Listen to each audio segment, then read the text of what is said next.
Hello everyone and welcome to Green Healing. Today I want to talk about anxiety, which is one very intense symptom of CPTSD and other trauma-based symptoms as well. Once again, today I am wearing a t-shirt from my friend Derek Bros. You are beautiful, you are powerful, you are free. So not sponsored, but definitely check out his content. Maybe there's something there that you'll enjoy. I'll put the links in the description below. So there are different types of anxiety, and there are different symptoms that anxiety causes, and there are different things. I'd like to also share a bit of a few victories of mine and what I did to be able to achieve a few things and conquering some of these anxieties. A lot of it is down to the EFT, hint, hint. So we have phobias, which basically you have a phobia like spiders or dirt. OCD is a type of phobia in certain mild cases, though some will argue that it's a type of anxiety all on its own. And my brother has intense OCD, so I can understand that. Fears for other people. You fear their safety. You fear what might happen to them. Known fears. So fear of getting sick. Fear of falling down. Fear, you know what you're scared of. You have unknown fears. You just have this intense fear, impending feeling of doom. You don't know. You have no idea what it is you're scared of. You just like, you have intense sensations of fear out of the blue. Social anxiety, also known as agoraphobia, which is the fear of going out in public, fear sometimes related to public transportation, fear of being in huge crowds. Panic disorder, panic attacks. Basically, sometimes panic disorder includes the fear of having panic attacks in public. What if I panic in public? I've had panic attacks in the past because I was scared of having a panic attack.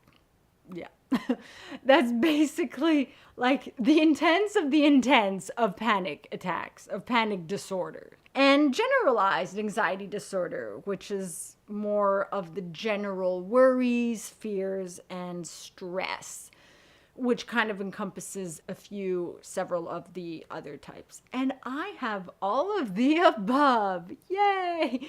It's a gift basket of anxiety. Symptoms of anxiety include panic attacks, unwanted thoughts, conversations in your head, with random people, or I should have responded this. Like sometimes it's a question of you're imagining something that never happened, and just because of the energy or friction with someone, or you have a fear, so it creates a scenario in your head or a conversation with someone, or it's due to a conversation you had in the past with someone and it didn't go well. You were caught off guard. They said something, you were blocked, and then you regret not necessarily having stood up for yourself, or not having been able to say something that you feel now you needed to say back then, and then you're just replaying the conversation over and over, or replaying it as it could have been instead, over and over, or both, over and over again. Man, that's tiring. Anxiety can be so draining. And from personal experience, I know that my burnout is related to anxiety. Anxiety contributes to the burnout, though there were several other factors for the burnout. Thoughts of scary/gory events. So when you fear for yourself, fear for other people, you could just have flashes of something happening that scares you. Sometimes it's in the panic attack or in an emotional flashback. If you're having a rage attack with the emotional flashback, you can have a scary thought and like, oh no, like what if this thought manifests itself and I end up doing this thing that I don't want to do? This thing that scares me even thinking about it. Why is it in my head? Get it out. And it just replays, or it stays frozen on a frame, which is what with the EFT, what I did to reframe those kinds of things, like imagine like a screen and then swipe it away and replace it with something that comforts me. That's what I did with the reframing with my tapping therapist. It'll be different methods for different people, but that's what I did to get rid of those thoughts. Sometimes I still get them, and I literally will stop what I'm doing and just, like, with the sound effect too. I just do that. Intense fear, whether for something known or something unknown, you just have an intense fear. And sometimes you feel that in the pit of your stomach. You feel that in your whole body. Physical symptoms include chest pains. Chest pains can be either tightness, like the pressure, like sometimes it's a weird kind of pressure that makes you kind of cough. Chest pains, like in the tendons or the ligaments between the muscles, the fascia that connects all the muscles and everything. You can get neuralgia. I've had neuralgia. Usually my pain gets like all directed to the heart chakra, but it can be anywhere in this spectrum of the sternum to the below the solar plexus. Heart palpitations is another common physical symptom of anxiety. Sweating, cold sweats, chills, pain in other places of the body, any kind of pain, migraines, headaches, shortness of breath, the impression that you can't breathe, hyperventilation, stomach aches. I get those a lot. Stomach aches, queasiness, nausea. Ailments and illnesses. So sometimes stress or anxiety makes us have a cold, makes us feel nauseous, and we actually throw up. That's happened to me in the past. And psychosomatic symptoms, that we're just so scared that we're creating our own symptoms ourselves in our body. Yay! Like, that's the worst, because for people like me who are hypochondriac, which I guess could be a type of anxiety also, but you're scared that you have hypochondria is a kind of phobia, but it's like the phobia of having a specific illness. Once you hear what the symptoms are, you don't know that it exists. You don't know what the symptoms are. Nothing. The minute you hear or oh, someone has this, what if I have it too?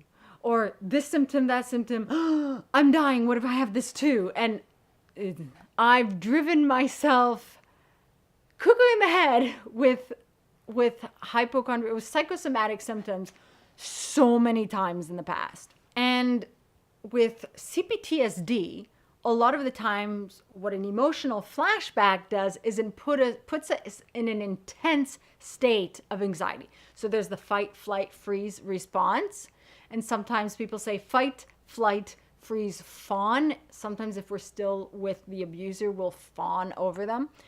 So obviously the fight response is directly connected to the anger and the rage in an emotional flashback, whereas the flight and the freeze are directly related to the anxiety in the emotional flashback. So recently, I went to Acapulco in Mexico. I had not taken the plane in 20 years, and I'm not going to take it for another while, and I still can't take the bus. I'm still scared to take the bus, to take the metro, but I was able to get on a plane. A lot of this is down to the EFT tapping that I was doing, which is a huge victory on the anxiety, because I would not have been able to go otherwise. My husband and I, we wanted to go. There was going to be like crypto stuff, freedom talks, and a lot of healing stuff. And there were going to be people that we know and speakers whom we wanted to see, speakers we wanted to hear speak in person. And so at first it was like, the previous year all the previous years we couldn't go. And we're not going to be able to go for a while, But it was a question of, let's see if it could be possible. So we got our tickets because they weren't on sale. We wanted to have tickets. So we're like, okay, we're willing to have to resell the tickets or give, through the event if ever. And then it was, okay, well, I have all these allergies, these food allergies. It's a great anxiety for me. Let's contact a travel agent to see if I can have food on the plane and what kind of food I can bring to alleviate that anxiety. Otherwise, it wouldn't have gone away. So then we're like, okay, the plane flight. I don't want to have to make several stops. So we found a direct flight to Acapulco. And I was like, okay, direct flight works. So I was able to, work on the fears of in the plane, on like, I had all sorts of fears. And so through the EFT tapping took care of that. And every time I worked a fear, it made room for me to figure out what another fear was. I was like, okay, so there's this little fear. Okay, okay, so that takes care of this. Okay, that takes care of that. Oh, there's this big fear. I set myself a goal of taking the bus once, and I did it last summer. I took the bus to my mom's. It's not far, it's just 10 minutes, but I didn't have a phone with me. I didn't have music with me. I didn't have a book with me. So I was very self-conscious, very present in the present moment, trying to do some mindfulness while I was going there to, at least take the bus once so that I could take the plane. I'm scared to take the bus another time, but I was able to take the plane. Honestly, the plane, once it took off, it wasn't so bad once it was level. It's going up and going down that was really bad for me on the way there. Coming back, since I was prepared and I knew what symptoms I would get, I didn't panic about it. But going there, I had 3 mild panic attacks in the plane. The pressure, when the chain going up and going down, it created pressure on the chest, which is exactly like the pressure of a panic attack. So it induced a panic attack. And it was pressure on the stomach, and so I felt nauseous, and I have an extreme phobia of getting sick. So that made me panic also. I was afraid of leaving the house on its own, like for the house to be alone in case it would be unsafe. So what I did for that is I arranged for my mom to come to the house every day. She would sleep here and everything. She also ended up cleaning. So that was fun to come home to. She cleaned a bunch of stuff and we came home to a home cooked meal. So that was nice. That was a lot of fun. So we really appreciated that. But it took care of the fear of the house sitting alone on its own, empty, Also, there were things related to certain projects and stuff like that. So I prepped a bunch of videos in advance for my main channel, and I prepped a bunch of things in advance for my book for the publishing because I knew that I'd have to have that done before going. Another main thing was because of all my ailments and all my phobias and everything, I have, I don't take medication, but I have all my my Bach flower remedies, and I have my vitamins, and I want to bring charcoal and vitamin C and cranberry capsules and oil of oregano and this and that, and my tinctures and granules in case I have different ailments and stuff. So on the plane, I made a list of everything that I wanted to bring, everything that I could have on the plane. I found out what the instructions are, what the procedures are, what I'm allowed to have on my carry-on, what I can't have, what has to go in the luggage. So I was able to sort that and have everything I needed over there. So I didn't get sick over there. There's a little bit of the Montezuma bug. Everyone gets that going to Mexico, but it only lasts a couple of days, of very mild, and I had my charcoal that really helped with that. And something else was, with all my food allergies, I knew that I wouldn't be able to eat out all the time. So while there were a lot of vegan options, and so non-dairy for me, I also need meat, non-dairy, and restaurants, a lot of this cross-contamination and stuff like that. So my husband bought a cooker, a special cooker, and we bought a pot, a pan, a few utensils, and a cooker. And he went to the Walmart, and we we cooked a few meals. We cooked rice, we cooked some veggies, we cooked steak for some of the nights. So I was able to have safe food, and we found places that had safe food for me, because the vegan options, obviously there was no dairy there, so that was safe for me. So with allergies, having allergies, like food restrictions, food allergies, and different types of allergies for different products and things,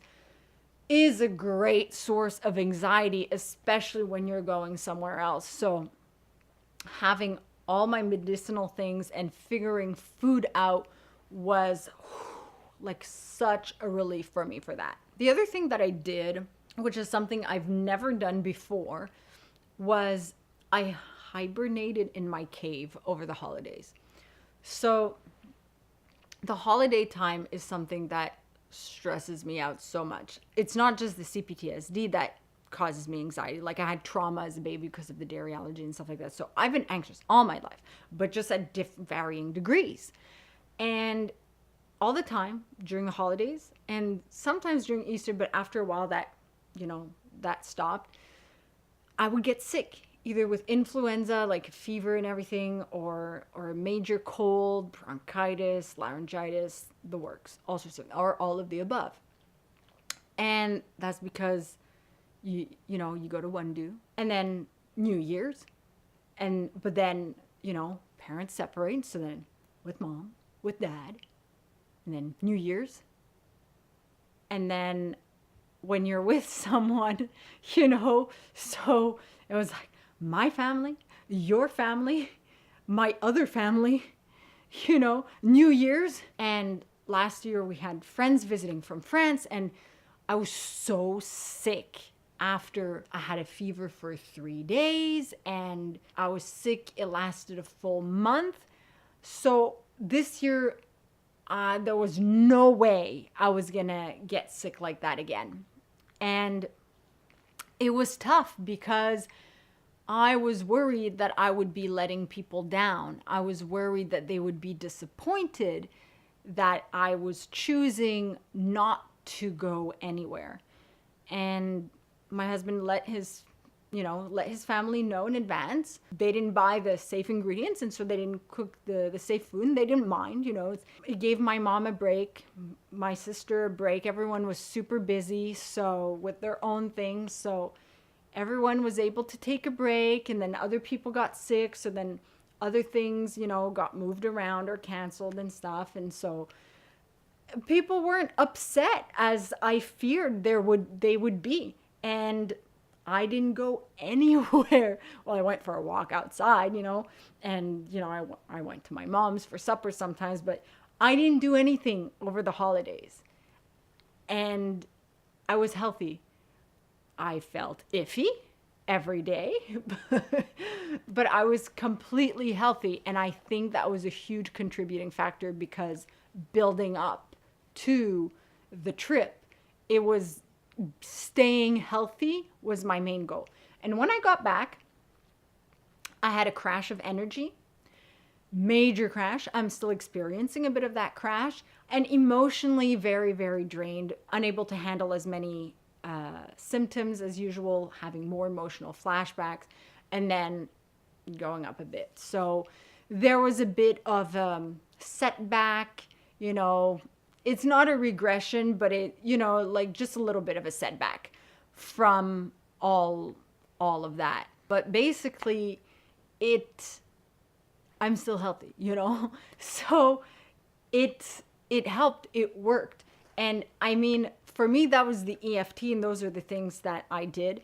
And I'm not saying that's what you have to do, obviously. It's, if you're at odds and you have no idea what to do, how to overcome some of these things, I was able to overcome this, and I was able to go on this trip that I wanted to go on. I was able to do this thanks to the EFT and a few things that I set myself up to do to make it possible. Now I'm taking a good long break. I have other anxieties to deal with, other things that I need to work on and stuff. But ultimately, it's possible, and one step at a time. This was a huge thing. Now I can go back to the small steps, but I know that I was able to do something big, and it's not going to take as long before I can do the next big thing. So anyway, I went on a little bit for this one for a while, but I really wanted to share everything in depth that I did.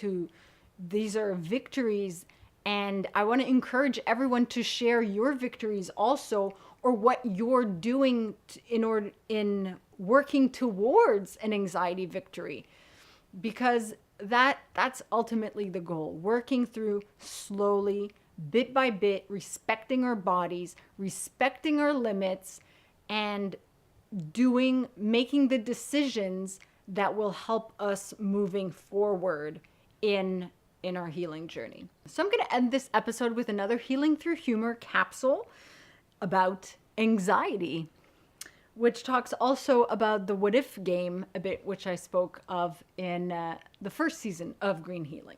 About anxiety. Dude 1. I'm so proud of myself. In today's marathon, I ran 5 kilometers in less than 1 hour. Dude 2. Wow! The best I can do is 1 kilometer in roughly 45 minutes. Dude 1. What about you, me? You look pretty exhausted. Did you run the marathon? Me. Well, I ran the what if game for about 2 hours. Then I ran some freaky scenarios in my head for another hour. And then I jumped from fear to fear for another 3 hours. And I didn't even break a sweat. Dude 2. Dude. So anyway, if you like what I do on Green Healing and you'd like to support me, I'm going to have links for that in the description below. Also check out Derek Bros and his content, the t-shirt I'm wearing. You are beautiful, you are powerful, you are free. So check out his content, link in the description also. Maybe there'll be something there that you like. And remember, empower yourself and be emotionally free.